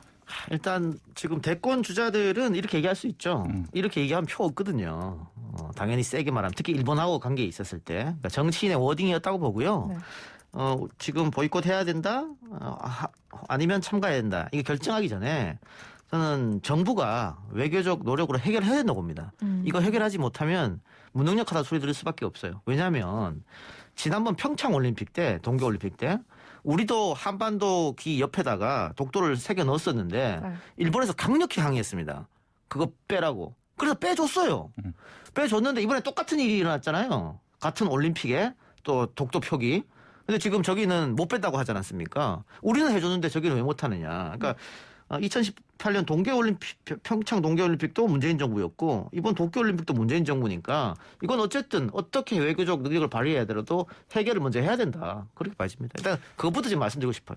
그 점도 고려를 해야 되겠는데 지금 전 세계가 도쿄올림픽 참여에 주저하고 있는 편 아닙니까? 그렇죠. 근데 지금 이런 와중에 도움을 줘도 정말 모자랄 판에 도움을 기대해도 모자랄 판에 지금 이웃나라를 자극하고 있어요. 우리를 우습게 보는 부분은 분명히 있기 때문에 뭐 그 문제로 보이콧하기보다는 일본의 방사능 공포 때문에 이 도저히 우리 선수들을 안전과 생명을 지키는 차원에서 보낼 수 없다. 이렇게 선을 긋는 것이 훨씬 유리한 방법이 아닐까 싶어요. 일단 저는 뭐 외교적 해결은 뭐 정부에서 알아서 할 테고 지금 뭐 정치인들 특히 정치인들이죠. 이제 강력하게 한 워딩은 좀 필요하다고 봐요. 왜냐하면 지금 북한이 불참을 벌써 선언해버렸어요. 그렇죠. 도쿄올림픽에 불참을 선언했는데 북한이 불참 선언한 거에 대해서도 도쿄올림픽 조직위원회하고 일본 정부는 상당히 지금 쇼크를 먹었단 말이죠. 근데 북한과 한국의 위상은 또 다르잖아요. 만일 한국이 불참 결정하면 정말 올림픽은 거의 못 치는 거랑 비슷하게 가기 때문에 우리가 이 정도의 강한 워딩은 계속해서 해주면 일본이 마지못해서라도 들어준 척 해주지 않을까 그런 생각으로 좀 강한 워딩이 필요하다. 거기만은 저는 동의를 합니다. 네. 그러면은 이제 올림픽 지도에서 독도를 삭제하는 거는 당연하고 올림픽 참가 조건에 대해서는 그러면은 다른 조건을 좀 내걸어야 된다라고 우리 김 엄마가 말씀을 하셨는데 이 작가님도 비슷하게 생각을 하시는 건가요? 근데 뭐 이 부분에 있어서 사실은 아까 박지 씨 말처럼 선수들이 4년, 지금 1년 밀어서 5년을 준비했잖아요. 그러니까 정치적 이유로 그 선수들한테 불이익이 가면 안 되니까 보이콧까지는 좀 너무한다 하더라도 일본이 만일 이번 올림픽을 정상적으로 치르지 못한다면 IOC에 또 물어줘야 될 돈이 상당한 액수예요. 또 일본도 엄청난 손해이기 때문에 결국은 그런 위험 부담은 저는 감수하지 않을 것 같습니다. 그래서 저는 우리 정부에서 강하게 이렇게 요구하면 결국은 우리 정부가 평창 올림픽 때 했던 것처럼 그렇게 일본 정부도 받아들여지지 않을까 그런 생각 갖고 있어요. 네, 일단 솔로몬님께서는 아니 보이콧이고 뭐고 이거 안 열릴 확률이 더 높은 거 아닌가요? 라고 해주셨는데 지금 일본 안에서도 올림픽 반대 목소리가 굉장히 큰 걸로 알고 있거든요. 일본 그 스폰서 기업도 71곳이 이제 스폰서를 해주는데 단 6곳만이 개최 지지 의사를 밝히고 있어요. 그럼에도 불구하고 또 일본 정부는 올림픽을 강행하지 않을까라는 관측도 있습니다. 두 그럴 분은 어떻게 수밖에 보세요? 없는 이유가 일단 그 인프라 구축, 조직위원회 운영 여기 한 16조 넘는 돈을 투여한 걸로 알고 있어요. 그리고 IOC 같은 경우도 지금 일본하고 같은 입장이에요. 막대한 이권이 달린 뭐 중개권료라든지 스폰서십 그렇죠. 수입 이것도 포기할 수는 없거든요. 그러니까 뭐 입장 수입은 포기하더라도 뭐 집에서 TV로 봐라 이렇게 하더라도 방금 얘기한 건 중개권은 포기 못할 거 아니겠어요? 거기다가 또 일본 국내 정치적으로도 10월에 중의원 선거가 있습니다. 그래서 스가 총리로서는 정치 생명을 걸 수밖에 없는 올림픽이에요. 아시다시피 일본 중의원 선거에서 지면은 스가 총리의 운명은 불투명해집니다. 그렇기 때문에 뭐 여러 면에서 봤을 때 스가 총리로서는 개최를 고집할 수밖에 없는 입장인데 그렇다면 우리 정부가 이런 스가 그렇죠. 총리의 뭔가 현실적인 문제들을 갖고 거래를 할 수 있지 않겠는가? 예. 게다가 지금 우리 국가대표들도 그렇고 다른 나라 국가대표도 그렇고 예선전이 지금 막 치러지고 있잖아요. 그 선수들은 백신을 이미 다 미리 맞았거든요. 그러니까 일본 정부가 지금 기대하고 있는 것은 백신 접종의 속도를 올리는 것? 뭐 그거밖에 없지 않을까. 그런 생각도 들어요. 일본 국민들의 개최 반대 여론이 80%를 넘었다고 하네요. 예. 근데 지금 그 피키님께서 미국은 여행 금지 나라로 일본을 꼽았는데 이거는 미국이 올림픽 불참을 간접적으로 표현한 거 아니냐 이렇게 얘기를 해주셨거든요. 그런데 그 미국 외교부가 일본 여행 금지를 권고한 바로 다음 날에 또 백악관에서 도쿄 올림픽 개최에 지지를 했단 말이에요. 그러니까 일본도 오락가락하는데 미국도 좀 갈피를 못 잡는 게 아닌가라는 생각이 저는 들어요. 이거는 두 분 어떻게 해석하시나요? 뭐 이게 이제 코로나 영향 때문에 뭐 이런 일이 벌어지는 것이고 특히 일본하고 미국 관계가 끈끈하잖아요. 그러다 보니까 뭐 이제 외교부 또 중앙정부 일본이 작업에 들어간 거 아닙니까? 아니 미국 의회에 가장 많은 돈을 로비하는 국가가 일본입니다. 그렇죠. 우리의 2배가 아니에요. 우리의 3배, 4배거든요. 근데 미국은 로비가 합법이잖아요. 우리는 불법입니다만. 그래서 우리가 왜 미국은 매번 한국보다는 일본의 손을 들어주느냐 이렇게 말하지 말고 우리도 뭐 로비스트를 키운다든가 로비에 조금 돈을 써서 비등비등한 수준을 좀 맞춰줘야 된다. 그렇지 않으면 뭐 역사 문제도 마찬가지입니다. 하버드대학 교수가 그냥 얘기했을까요? 로비 받고 얘기한 거 아니겠어요? 그런 점들. 그래서 우리도 조금 그런 로비 영향을 키울 필요도 있다. 그렇게 봅니다. 도쿄올림픽에서 방역 염려는 합리적입니다. 9만 명이 입국한다고 하더라고요. 무관중 경기로 진행해도 자원봉사자 등 수많은 사람이 경기시설에 집결하지 않겠어요? 그래서 이 코로나 바이러스가 일본에 모이고 올림픽이 끝나면 다시 전 세계로 퍼질 가능성. 이거 누가 이거를 간단하게 여길 수 있겠습니까? 네, 그렇습니다. 지금 우리 김영민 평론가 말처럼 뭐 올림픽이 선수들만 모이는 게 아니잖아요. IOC 관계자, 언론이 뭐 자원봉사자 수만 명이 모이는 행사이기 때문에 이거를 정상적으로 개최할 경우 감염 우려가 큰데 IOC에서 이거를 미리 예상을 했는지 도쿄 올림픽 참가 선수들 코로나 걸리면 본인 책임이다. 본인 책임. 이야기를 또 했다고 합니다. 그러면서 또 스가 총리가 올림픽 취소를 결정하면 어떻게 할 거냐 이런 질문에는 스가 총리가 취소를 요청해도 그건 어디까지나 개인적인 의견이다. 대회는 개최됐다. 이렇게 얘기를 했습니다. 대회는 개최하고 책임은 우리가 최대한 덜 지겠다. 이런 생각 아닌가요? 그래요. 뭐 결국은 뭐 선수들은 백신을 맞으니까 나머지 사람들이 어떻게 될지 관계자들 그것도 염려될 부분이고 박지희 씨는 백신 맞았죠? 네, 저는 1차 이제 맞았고 예. 2차를 7월에 맞습니다. 예. 네. 올림픽 구경 갈 수 있겠네요. 그렇지만 안 가겠습니다. 네, 집단 면역이 형성될 때까지는 얌전히 국내에 있겠습니다. 예. 네, 뭐 우리 김용민 평론가는 백신 어떻게 신청하셨어요? 아직 못했습니다. 네. 예. 언제 하실 거예요? 예, 조만간 전화로 네. 신청하려고 하는데 오늘 저기 이동영 앵커는 네, 오늘. 맞으셨어요. 예, 오늘 왔습니다. 네. 예, 그러면은 그래요. 네, 그렇습니다. 뭐 우리 이동영 작가님은 일어도 잘하시고 하니까 한번 또 가서 힘을 두 분은 실어주세요. 좀 한 스튜디오에 계셔야 되는 거 아닙니까? 그러니까 지금 여기 각자 스튜디오에서 마스크까지 쓰는 게 조금 답답한데 많은 분들이 마스크를 벗으라고 하시지만 저희는 방송국의 지침에 따르도록 하겠습니다. 마스크는 못 벗지만 네. 글쎄요. 다음 주부터는 한 스튜디오에 할 가능성도 있어요. 오, 네. 저희가 백신을 맞아서 그런가요? 네, 알겠습니다. 오늘 뭐 이렇게 일본 올림픽 이야기까지 해봤는데 올림픽 지도에서 독도를 삭제하는 문제만큼은 우리 정부에서 좀 꼭 책임지고 해결을 해줬으면 좋겠다라고 영토 하시고. 주권에 관한 문제인데 이걸 네. 양보할 수는 없죠. 근데 이게 독도만 있는 건 아니에요. 이제 그 일본의 지도에 지금 시 오브 재팬으로 돼 있거든요. 네.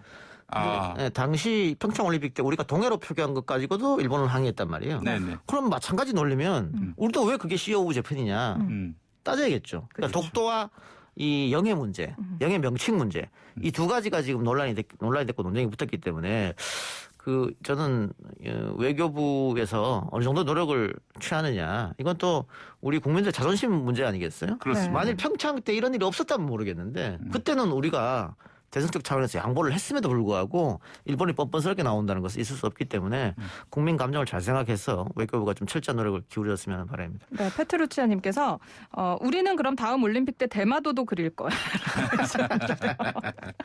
네, 정말 자존심이 걸린 문제인 것 같습니다. 네, 올림픽 지도에서 이 독도는 꼭 삭제가 되었으면 좋겠습니다. 두 분 다음 주에 뵙겠습니다. 오늘 말씀 고맙습니다. 감사합니다. 고맙습니다.